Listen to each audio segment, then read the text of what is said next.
Se você já observou a Mônica e também se espantou com o encontro de tantos atributos, saiba que é isso mesmo. Ela é linda de corpo e mais ainda de alma.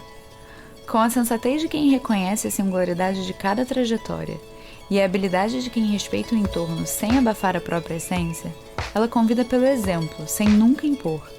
E o meu olhar, que esbarrou com o dela no campo visual, mas logo se reencontrou na congruência de tantas buscas, desejos e valores, foi naturalmente introduzido a uma nova e muito mais generosa forma de perceber.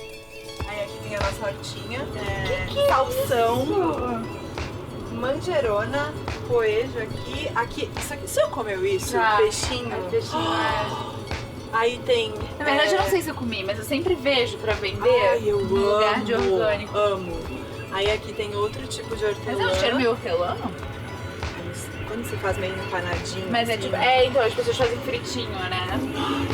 Aí aqui é hortelã. Esse aqui é salsa.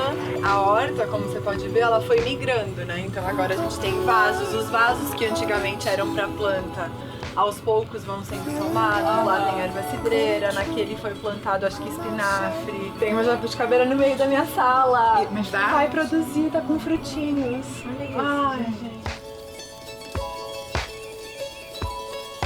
Eu queria começar sabendo, na verdade, como que esse despertar para esse assunto se deu, assim. Sempre existiu, eu acho que um pouquinho de consciência, mais no estilo de vida do que na consciência em si, porque eu cresci numa cidade super pequena, então minha mãe plantava muito do nosso alimento, o ritmo de vida é outro, a necessidade de consumo, a forma que a gente lida com as outras pessoas, com o meio ambiente, então eu cresci muito cercada de natureza e sempre valorizei muito isso. Cresci brincando na rua, e isso já traz uma outra perspectiva de vida, né? E aí, no momento que deixa de fazer, que você vai para um outro contexto, você vê o quanto aquilo realmente era uma coisa relevante, né? Totalmente. Você vê de fora, né? Você vê de outro ponto, amplia totalmente a sua visão, né? Quando eu saí, tipo, eu fui criada no Rio também. E zero essa vibe de uma coisa rural, assim. Mas quando eu saí, tipo, a minha relação com a minha cidade mudou completamente. Muda, assim. né? O que é maravilhoso, porque hoje em dia aquele lugar é assim, um pedacinho do meu coração, sabe? E acho que quando eu morava lá eu não valorizava tanto assim. O que é muito engraçado é que o meu despertar, ele veio com o vegetarianismo. E eu cresci numa terra onde, se não existe churrasco, não existe confraternização. Então é um paradoxo bem interessante. Mas como que isso assim. aconteceu? Eu sempre tive curiosidade em relação ao vegetarianismo. Eu saí de lá quando eu tinha 22 anos, mas eu lembro que quando eu tinha uns 13, eu peguei um primeiro livro sobre vegetarianismo emprestado com um amigo e li. E na época, sei lá, 13 anos, você não tem muita consciência, né? Eu acho que eu tinha mais curiosidade. Aí, aquele livro eu lembro que ficou na minha prateleira. Acho que esse meu amigo nem deve lembrar disso, eu nem tenho mais contato com ele hoje em dia. Ficou lá e eu sempre ficava vendo aquela capa e lendo aquilo, mas ficou lá, ficou guardado naquele lugar de memória. E aí, eu nunca fui uma super fã de carne vermelha, então foi a primeira coisa que eu deixei. Depois o frango e, por último, o peixe. Nesse processo do peixe, eu me tornei uma pessoa completamente viciada em frutos do mar, em peixe. Comia japonês pelo menos 3 vezes por semana, era assim... Eu vi você falando isso essa semana. A base da minha alimentação total. E aí, na época, eu morava no México. E aí eu assisti um documentário, como chamava? The Cove, que fala sobre a matança dos golfinhos no Japão. É muito triste. É muito mais fácil a gente se relacionar com um mamífero, com a vaca, do que com a galinha e do que com o peixe. E o peixe. Último. E eu me lembro que quando eu entrei nesse estado de questionamento, né, o peixe pra mim eu ainda como peixe no japonês, mas apesar de que dá pra super comer, isso é uma coisa que também é maravilhoso falar, porque você super come japonês e dá mega pra comer no japonês sem comer peixe. Tem muita opção e dá... Eu acho que eu perdi um pouquinho do prazer que eu tinha em relação à comida japonesa, mas Sim. em compensação um universo novo de novos sabores apareceu, sabe? Mas é legal entender que dá pra você, tipo, ir num restaurante japonês, vai todo mundo... Eu super vou. Exatamente, dá super a gente comer lá em casa. É uma delícia, por sinal. Sem nada de peixe. Exatamente. Porque eu acho muito difícil falar falar de sustentabilidade, de vegetarianismo, enfim, de todo esse olhar, sem entender um processo de outro olhar que acontece dentro da gente. E você tem uma relação com animal, né? Tem. Já.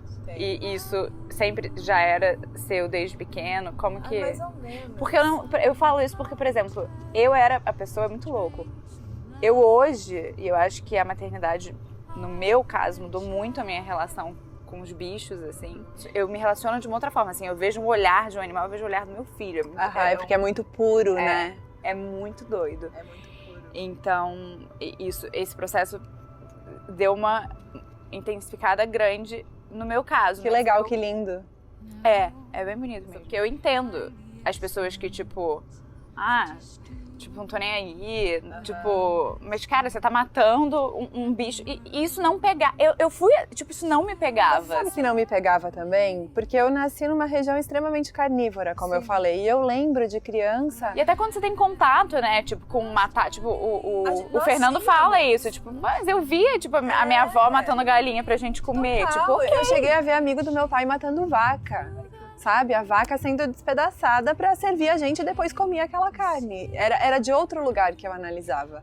E aí foi muito curioso, porque quando acabou esse documentário eu chorei muito.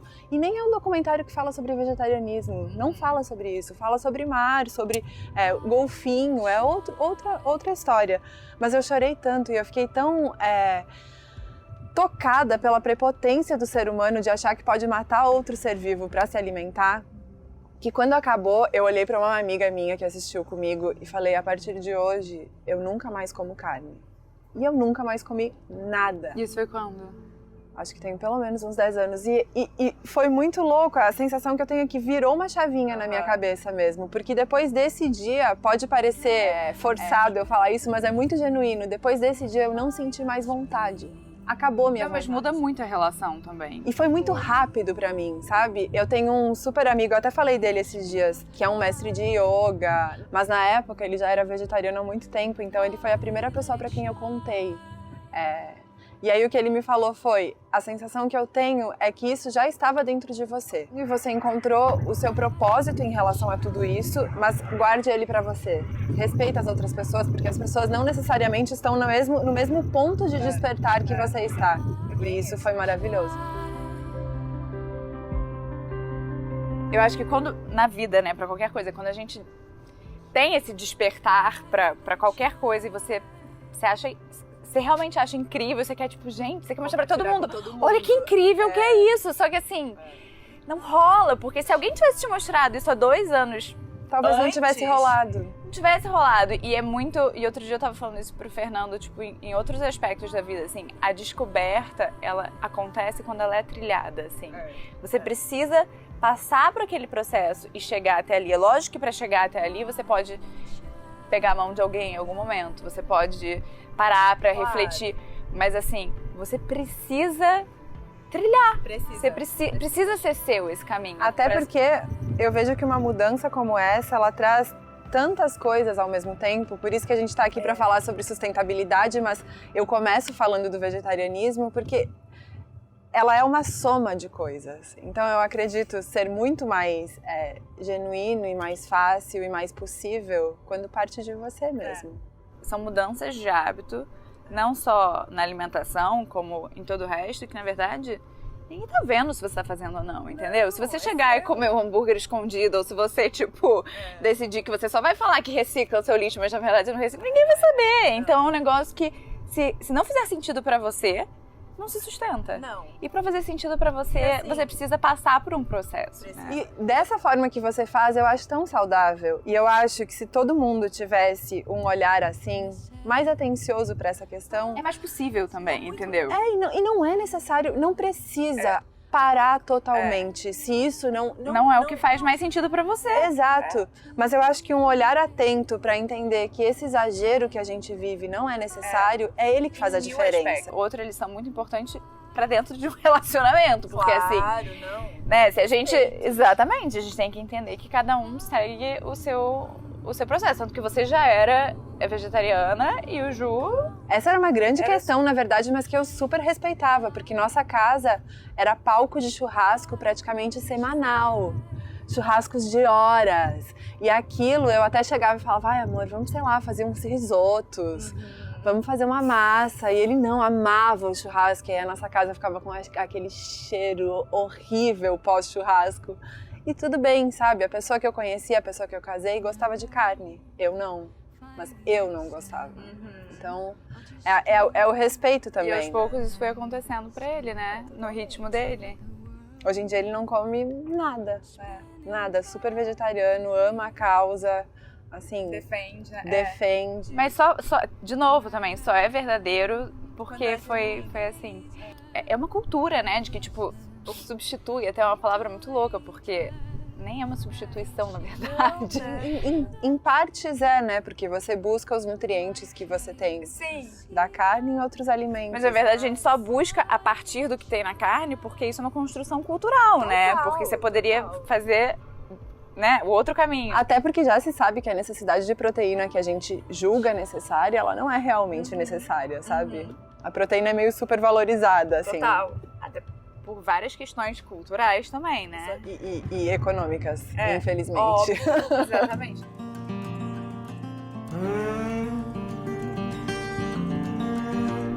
Dos animais que a gente é acostumado a comer, só nascem para que a gente possa comer.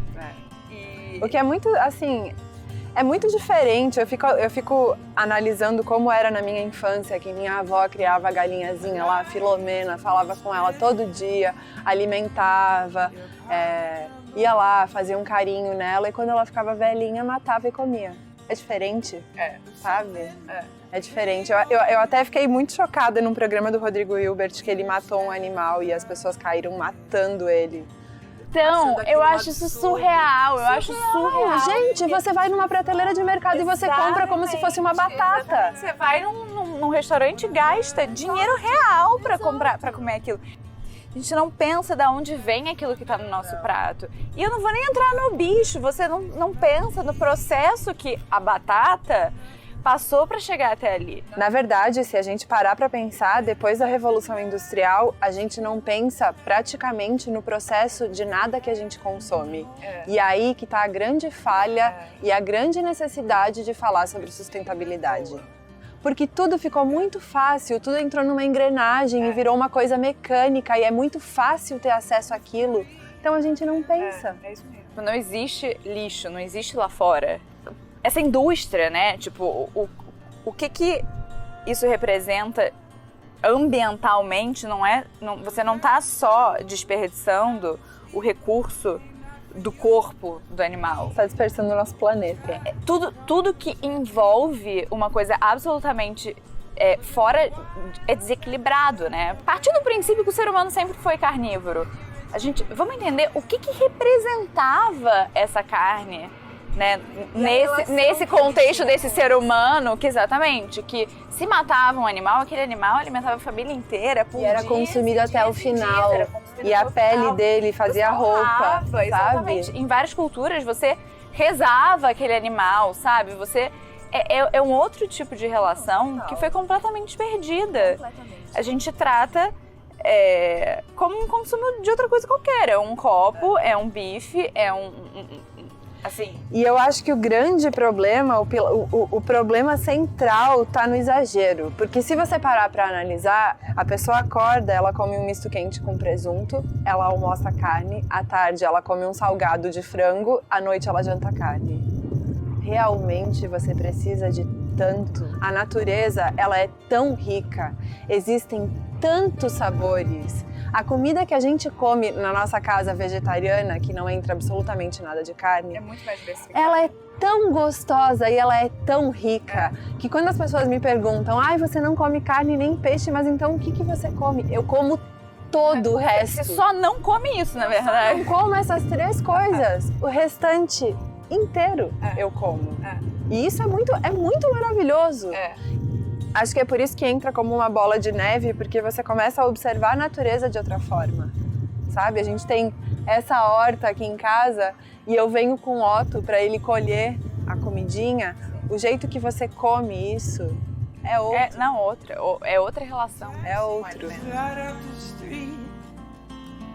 Quando você entende o que leva para que um temperinho que é coadjuvante ali da história, tudo que leva para que ele exista, cara, assim... É um processo, é lindo. A gente precisa respeitar. Precisa. Né? A sustentabilidade, pra mim, é pensar num todo. Tá tudo junto. Por isso que ela vem como uma avalanche de transformações na vida mesmo. Se eu for pontuar as coisas que eu faço no meu dia a dia pensando no todo, eu acredito muito mais numa mudança desse jeito. Longe de querer falar que o meu modelo é modelo ideal, porque eu tô longe do ideal. Eu nem sei se ele existe, na verdade, ele é o possível para mim e para minha família. Mas muitas escolhas, elas não são só pensando no pequeno, sabe? Elas estão pensando no macro. Muitas das atitudes que você tem quando você fala de sustentabilidade, elas dão mais trabalho, elas são mais difíceis de serem feitas. Mas fora da engrenagem automática, né? Para todo despertar, assim, esse movimento de você levantar um pouquinho e olhar de uma forma mais ampla, cara, é o pulo do gato, assim. Existem dados alarmantes da ONU que se até 2030 nós não diminuirmos em 20% a emissão de gases, a Terra já vai ter um aumento de temperatura de 2 graus Celsius. Isso parece pouco, mas é absurdo. A quantidade de geleiras que vai derreter, a quantidade de água que vai invadir as cidades. O Rio de Janeiro, por exemplo, até 2030, a chance de perder uma quantidade absurda de área é gigantesca. É preciso mudanças drásticas, sabe? E não que eu ache que a gente precisa, para ser sustentável, acabar com o consumo, porque o consumo ele é necessário. A gente vive numa sociedade capitalista, ele precisa existir. Ele só precisa ser revisto. As empresas precisam parar para pensar, a gente precisa parar para pensar, a gente precisa adotar formas novas de viver. E isso é muito sério, é muito profundo, é muito enraizado já. E sim, grandes coisas são feitas de pequenas coisinhas, mas assim, a gente precisa, eu não sei, e dá um medo, assim, né? De repente a gente... Principalmente quando a gente tem filho, né? Quando a gente tem filho, quando a gente vê, né, de repente você acha que as coisas estão indo para um lado, e aí você vê que quem tem mais poder para fazer determinadas coisas definitivamente não se coloca de uma forma a considerar assuntos que a gente sabe que são sérios. Nós somos um grão de areia, sim, mas se a gente juntar todos os grãos de areia, sem querer romantizar o assunto, mas a gente faz uma diferença. Aqui em casa, quando a gente criou esse espaço, a horta já foi um item indispensável, que até depois de ter filho, porque esse espaço já existia, ganhou um outro valor também. E aí, quando a gente criou aqui, o que a gente pensou foi, bom, é uma área externa, numa cidade extremamente poluída, vai ter que ser lavado, então a gente vai coletar a água da chuva que fica nessas cisternas para lavar o nosso quintal e lavar o que é possível ser lavado com essa água e não desperdiçar água potável. Então a gente colhe a água da chuva, ele coleta a água da chuva de canaleta e cai nesses barris e a gente usa essa água para higienizar principalmente essa área. Aí a gente tem uma composteira que fica escondidinha lá no canto, que é onde a gente coloca uma parte, a gente não dá conta de colocar todo o nosso lixo orgânico, mas uma parte do lixo vai para ali e vira adubo, que é muito legal para as nossas plantas. Então é meio que um ecossistema. O lixo do banheiro aqui de casa, a gente tem alguns banheiros, então chegou um ponto que eu percebi que, todo dia você tira o lixo do banheiro, todo dia você tira aquele saquinho e você substitui por um outro saquinho. A quantidade de plástico que o ser humano consome e que é usada só por alguns segundos é uma coisa tão alarmante. Eu fui pesquisar e aí hoje em dia o lixo do nosso banheiro ele é feito de jornal, o saquinho de lixo.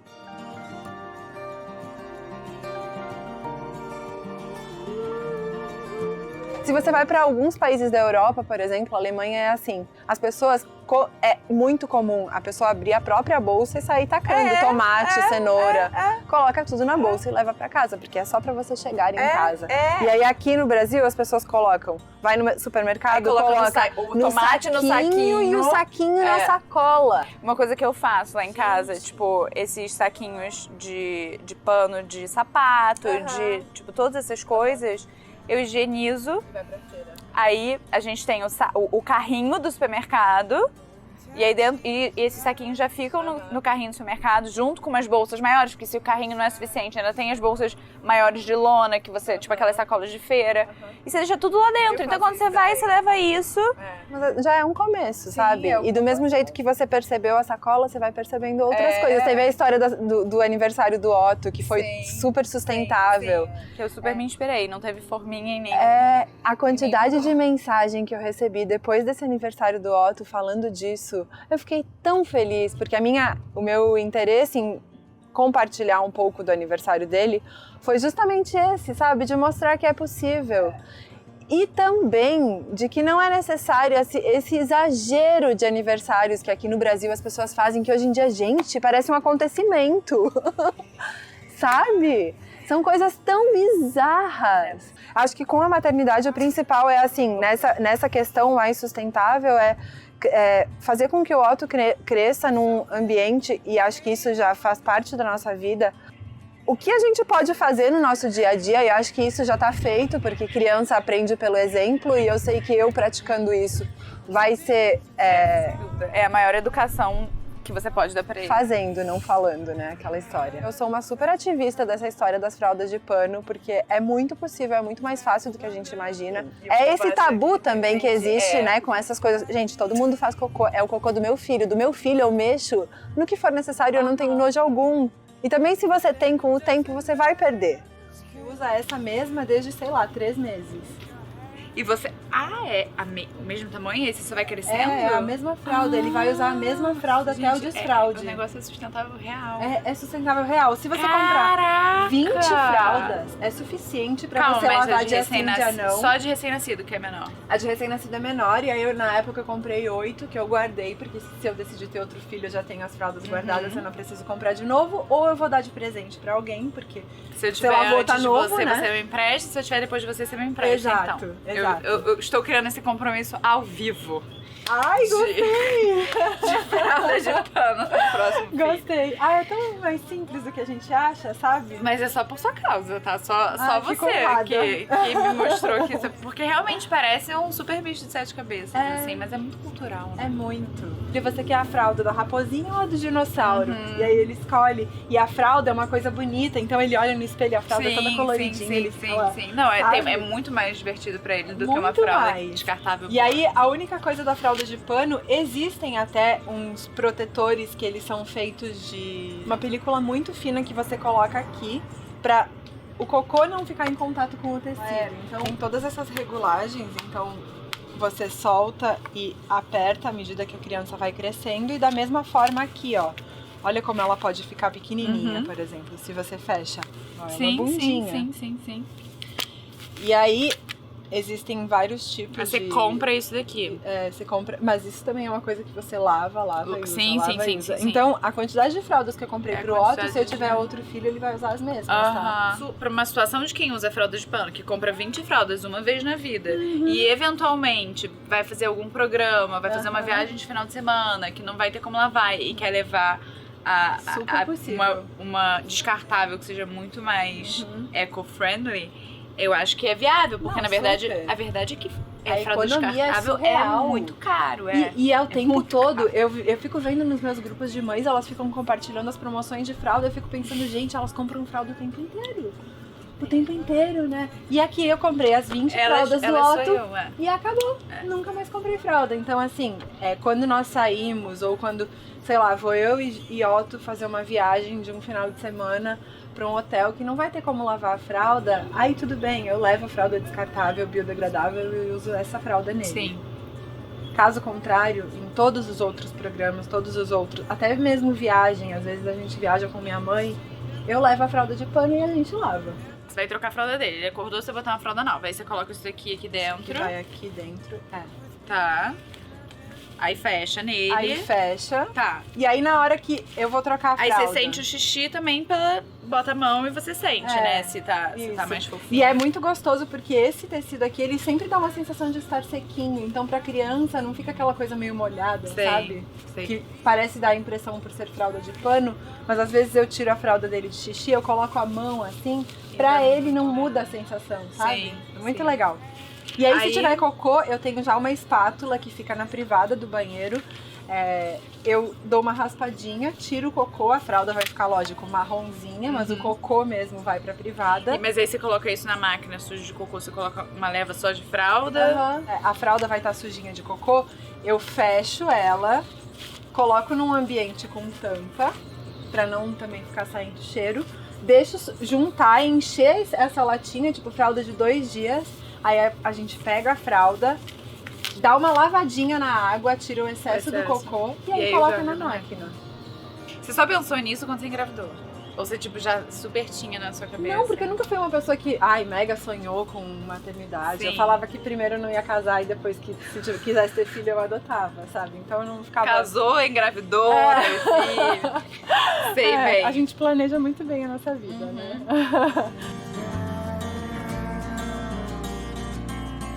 Existe também uma questão que as pessoas não podem repetir roupa. Gente, de onde saiu isso? A gente vê como normal pessoas que trabalham com moda, isso tudo, e mostram uma coleção. Coleção é um termo que me incomoda profundamente. Coleção. Gente, coleção serve de nada. Faça coleção de momentos. Exato. Momentos, colecione momentos. Coleção, um negócio que mexe aqui, ó, me deixa nervosa. Me deixa nervosa também. Coleção de roupas. Coleção. Coleção pra quê? Coleção, gente. Pra quê? Não tá funcionando isso, enfim. Tem uma amiga que trabalhou fora, tipo, em alguma dessas, Zara, H&M, alguma coisa, e que ela conta que lá fora você pode comprar e devolver, né? Você paga e se você devolve o dinheiro volta, tipo, é estornado do cartão. E quando você devolve as coisas, não existe tempo suficiente no sistema, porque como essas lojas tudo é muito rápido, as coleções mudam muito rápido, não existe tempo suficiente para isso voltar para as lojas. Então aquilo que é devolvido já vai direto para um galpão de descarte. Oi!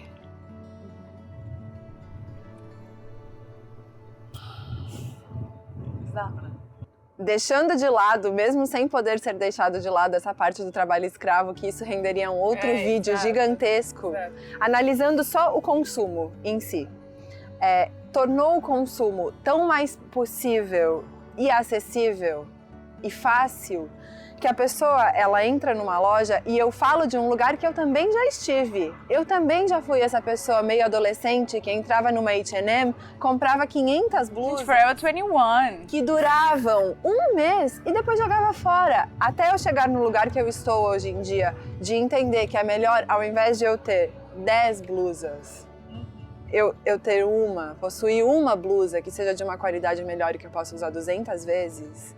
Foi um processo. Porque você precisa chegar num lugar de segurança também, para que você não seja afetada por esse outro sistema que te diz que o legal é ter 25 bolsas que custam 15 mil reais cada uma. E seguir todas as É tendências. você usar uma roupa diferente a cada dia.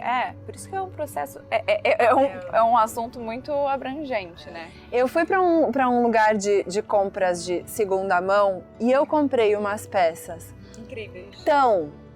tão maravilhosas. E eu saí de lá com uma sacola cheia de coisas bem pensadas, volto a dizer, coisas que eu realmente vou usar infinitas vezes. Não é ir lá e comprar um monte de coisa que você vai enfiar no fundo do armário. E aí eu escuto muito das pessoas, mas roupa de segunda mão tem energia ruim. Gente, energia ruim tem trabalho escravo.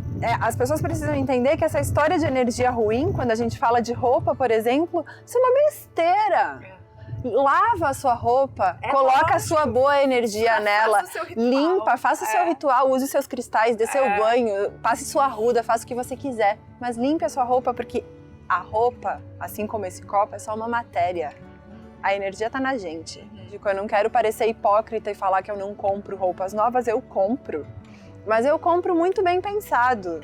nesse aspecto, sabe? De peças que eu vou usar infinitas vezes. Eu mexi num vestido que tá no meu armário desde quando eu tinha 17 anos. A minha peça favorita do meu armário era da minha avó. O meu óculos favorito era da minha mãe, quando eu era adolescente. E o vintage, ele é essa coisa tão maravilhosa que, assim, eu tenho loucura. Porque você tá consumindo uma peça única, você não vai encontrar uma pessoa na rua com uma peça igual à sua. Ela é um achado, é um garimpo e ela tem história. Eu tenho uma bolsa, uma carteira que eu lembro que quando eu comprei no brechó, ela veio com um cartãozinho de um baile de 1970. Que massa. Então eu fiquei imaginando onde essa pessoa usou, qual era a situação, a última vez que ela usou essa bolsa, que ela passou pra frente e ficou lá, sabe? Isso é muito lindo, né? Toda a engrenagem, ela também se dá, né? Os consumidores, eles demandam uma mudança. Então, assim, não existe a indústria continuar essa produção louca se o outro lado não corresponder. Então, essa é a nossa responsabilidade, né? A transformação, ela é, na minha opinião, um caminho sem volta. Você começa igual eu comecei com o vegetarianismo e isso ganhou uma força na minha vida que atinge praticamente todas as áreas, atinge todas as áreas da minha vida, todas, e não tem volta. Eu não vou conseguir tapar meus olhos e parar de olhar para isso. Não, agora eu já sou assim. E a tendência é isso ir evoluindo cada vez mais. E é lindo esse processo também, né? É forte, é muito transformador, mas é muito lindo. Nem sempre é fácil, mas é lindo. Não.